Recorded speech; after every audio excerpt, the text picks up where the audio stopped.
Have you heard the news? It's a couple days old that a coal mine is opening in Pennsylvania. I love this. I'll tell you more about it when we come back. I'm Randall Terry. This is Voice of Resistance.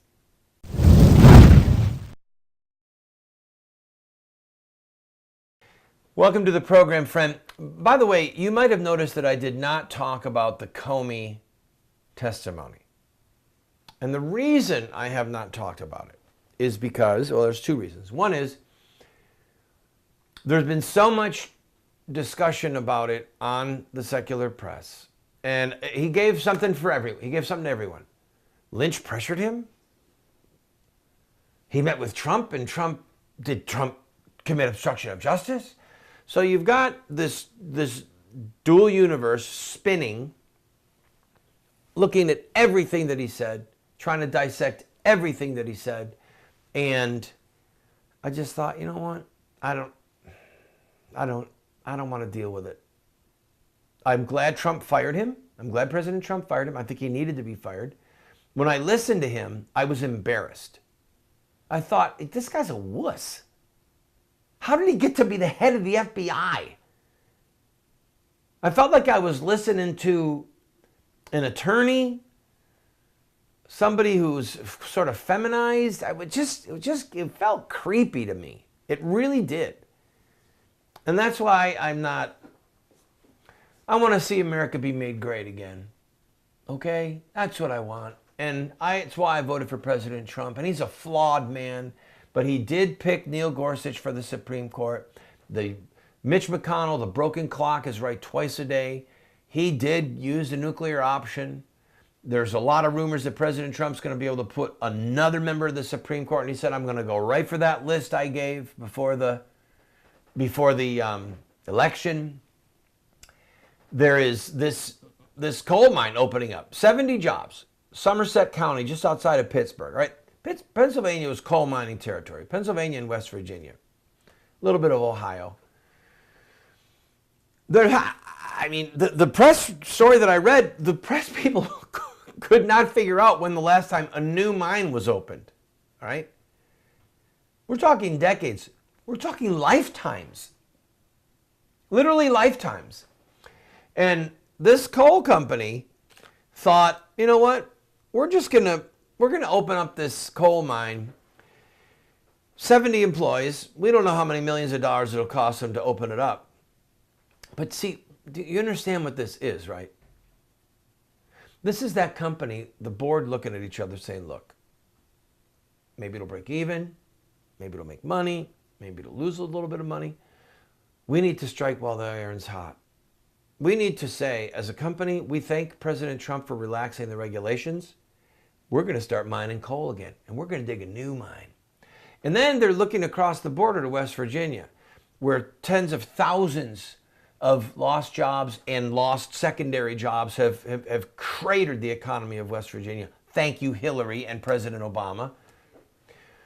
They're looking across the border saying, hey, we've got some money, we've got some deep pockets. Would you like a little help? You want us to help open new mines there? You want us to help retool old mines? You want to get back to work? Because coal is still a good option. Coal is still a really good option. And friends, I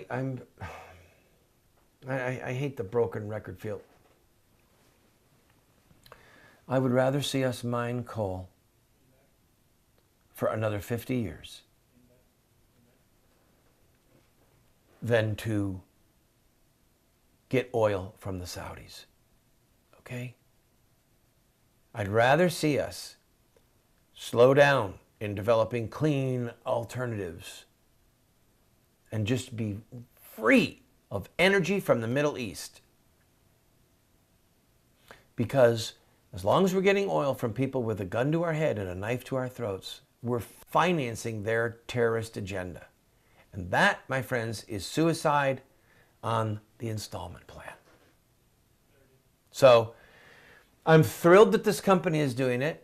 President Trump is getting lots of praise, as he should be.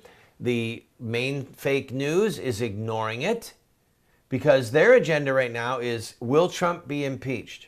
Will Trump be like a bad play that closes early? Let's hope that Shakespeare in the Park closes early, okay? Let's start to turn the table. I've got to take a break. Don't go away. Please stay with me. I've got something to say to you. I'm talking to you. No, not him, to you.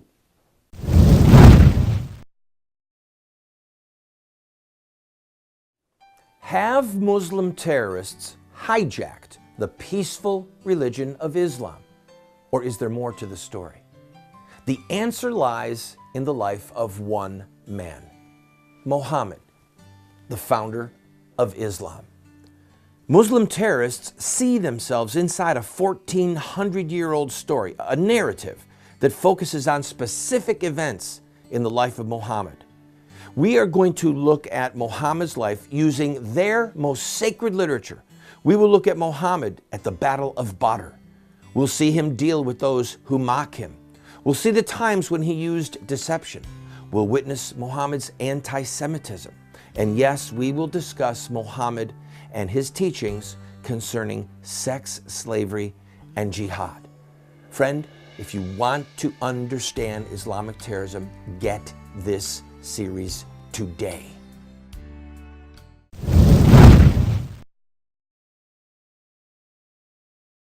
Welcome back, friend. Off camera, one of our staff asked us, what again is the nuclear option?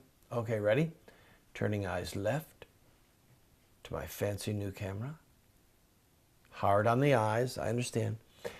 By the way, we're about to shoot a movie this summer, and the role that I'm playing requires that I have long gray hair and a long gray beard, so I've been dyeing my beard gray and I'm going to dye my hair gray, true, so that I can play the role. But I apologize for how hard it is. So let's get away from this tight shot.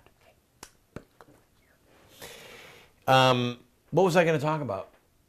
Nuclear option, thank you. So President Trump appointed Gorsuch to the Supreme Court. When Harry Reid was the leader of the Senate, they employed the nuclear option partially and said, we're going to end the Senate filibuster rules for this, and this. We're going to retain it for Supreme Court appointees. Mitch McConnell said, you've done away with almost all protections of the filibuster as the Senate rules had it and agreed to it, so we're going to get rid of it too. And so now simple majority is all you need to confirm a Supreme Court justice, which is what the Constitution says. So you have to understand that the rules that the Senate created for itself were actually higher in practice, not in law, but higher in practice than the Constitution, which says you just need a simple majority to confirm a president's pick for the Supreme Court. The end. I'm so glad that Mitch McConnell got that one right. So, back to one of my favorite whipping boys, and that is the leadership of the Republican Party in the House and the Senate and in Washington, D.C. All of us need to understand the level of animus, the level of genuine hatred that there is for Trump. And you've got to grasp this. If you voted for Donald Trump, they hate you. They think you're a fool. They think you're an idiot. They think you're unintelligent. They think that you're one of the uneducated, drooling Philistines or members of the blinded Christian mass, the stupid Christian mass. That you cling to your Bible, you cling to your religion, you cling to your guns, and they've been able to use you as the butt of their jokes ever since the day that President Obama got elected. Okay? Remember, under President Bush the Younger, he was kind of malleable. He was kind of a left-wing Republican. He was no Ronald Reagan. He wasn't, in some ways, he wasn't even his dad. But you had Clinton, which gave a lot of power to the left-wingers. Then you had Bush, which took away some of the power, but Bush the Younger got along with the left wing pretty good. But then Obama. This man was a God-hater extraordinaire. Friend of the Muslim, friend of the militant homosexuals, champion of the baby killers, advocate of taking away your guns, mocker of all things holy and true, calling righteous people haters, wanting to take away their guns, okay? Pushing socialism, communism, rewriting history about Islam being here since the dawn of the Republic. This man was Satan sent. And this gave the New York, D.C. cabal their chance to get entrenched. And slowly, steadily, they mocked the religious right, marginalized us, lampooned us. And now all of a sudden, we elected a president. Woo! We elected a man who put Neil Gorsuch on the Supreme Court. We elected a man who's trying to have a travel ban. A man who says that Islam is a threat. We elected a man who doesn't care at all about their little protocols and their little White House press corps roasting the president. He said, I'm not going. And they're enraged, as if they're this elitist privileged class with some kind of a birthright to their aristocracy. And he's trampling all of it. They hate him for it, but you have to understand they hate you too because you put him there. They hate what you stand for. They hate how you live. And if they could just brush you aside and put you into political oblivion, they would do it. And so that's why we have to return that favor to them as quickly and efficiently and intensely and as permanently as possible. Boy, that was a lot of lees. I'll be right back. I've got to work on my pronouns. I'll be right back.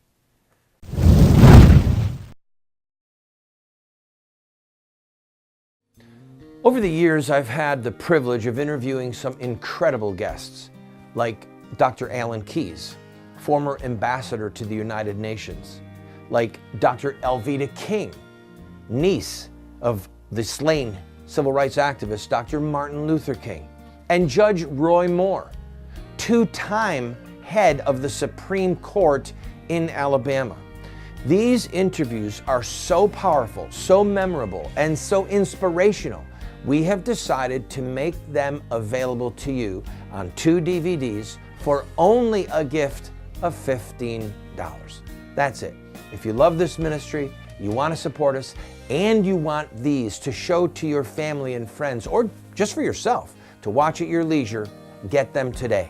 Call 304-289-3700. That's 304-289-3700.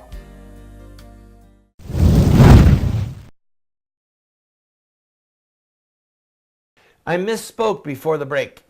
All those words that I tied together at the end there, they are not pronouns, they are adverbs. I know this, okay? Look at me, I'm an author. Oh, I was reading a book a couple days ago, and it was so fun because it said that people who are really into what's current as far as fashion and ethics tend to be uneducated and poorly educated. That is so true. They can't tell you about the origins of the Republic, but they can tell you about the latest pop singer and about the latest evidence that Christianity is not true, or about who's the latest person who mocks that which is holy. So they're really into fashion, and then all they do is show that they're mirrors, that they don't have original thoughts, that they're not well educated, and that they're easily duped, and they're part of a pack. They're the lemmings.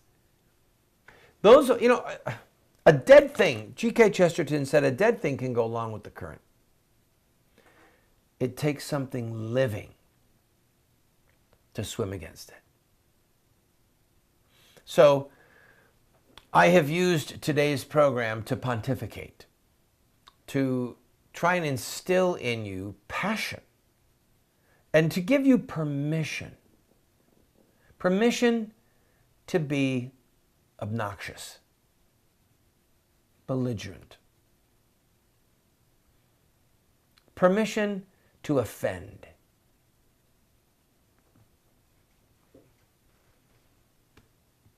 Jesus said, "Blessed are you when men hate you, persecute you, separate you from their company, cast your name out as evil, say all manner of evil against you falsely. He said, for my sake and for righteousness' sake. So if you, for the sake of righteousness, for that which is right, for the sake of justice, if you are mocked, maligned, marginalized, ridiculed, Jesus said, rejoice in that day and leap for joy, because that's the way they treated the prophets who were before you. And he said, woe unto you when all men speak well of you. That's the way they treated the false prophets. So if you're not offending someone, you've come to the right classroom, because I'll teach you how to do it. If you're not offending people, ever, then your Christianity needs to be amped up. Your Christianity needs to be, or you need to get out more. I mean, it's possible that you're somebody who's got a health issue and you don't get out much, so you're not offending people much. Let me tell you, you can offend them with phone calls, emails, tweets. There's still a way for you to engage through the mysteries of cyberspace if you're truly a housebound person. All right? That's who we are. Jesus said, know this, if the world hates you, he said it hated me first. And he said, the servant is not greater than the master. Expect to be hated. Expect to be vilified and to be attacked. There comes a time, Jesus said, when he who kills you thinks he does God a service. That's how warped some of our enemies are. They think they're the good guy. They think they're doing God himself a service if they kill us or silence us. Or when they do a play like Julius Caesar, Shakespeare in the Park, where they're showing President Trump get assassinated. Or this idiot, Kathy Griffin. By the way, is this our last segment? Or we got one more? Okay, good. So Reza Aslan, for those of you who missed it, Reza Aslan got fired from CNN. Kathy Griffin was also fired from CNN. She's the one who did that hideous video where she showed President Trump, an image of President Trump decapitated. So at least enough pressure was brought to bear on CNN, and they value the shredded remains of their pathetic reputation enough to just say to those two, you got to go. And maybe it will send a message to other reporters. Now, what we're going to see is whether or not the networks, the main cable networks and the main TV networks have the courage to continue this pattern of firing people who cross the line. Because I guarantee you right now, Stephen Colbert didn't get fired for his insanity. I guarantee you right now, they're talking behind closed doors. There's journalists saying, I want to say this about Trump. I want to say that about Melania. Here's the joke that I wrote about Ivanka. I'm afraid I'll get fired if I say it. Well, what if we band together? They're trying to figure out a way to throw objectivity to the wind, which they already have, but then to be personal in their viciousness against the president and to keep their job. Because these are not talented people. They don't know how to go out and get a job in the real world. These are pretty boys and pretty girls who can read a teleprompter. That's what they are. And they're afraid if they lose their pretty boy gig, that they're not going to be able to live in their pretty boy lifestyle. Have I said too much? I've got to take a break. I'll be right back. No, I haven't said enough. Don't go away.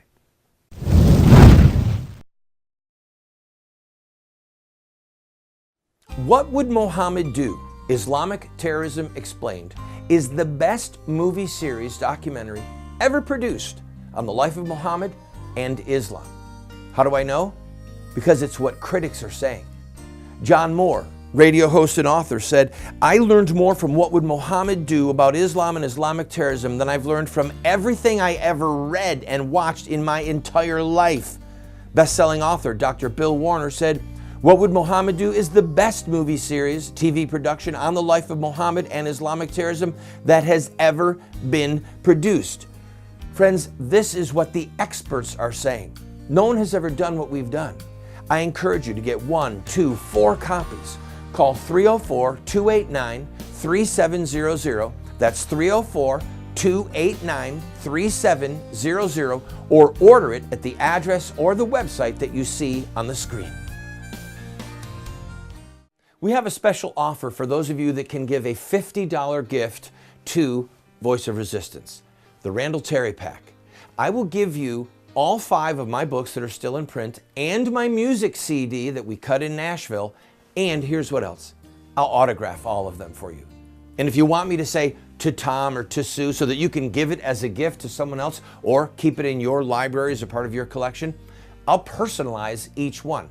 Just say on the computer who you want it to go to, or tell the person who answers the phone, please have Randall personalize his autograph to these people. I'm going to give a phone number for those of you who don't want to use your computer.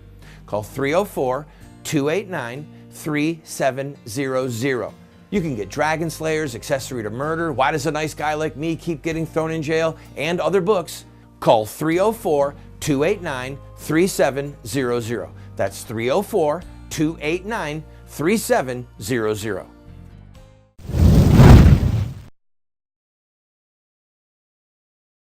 I want to bring you up to speed on yet another display of stupidity.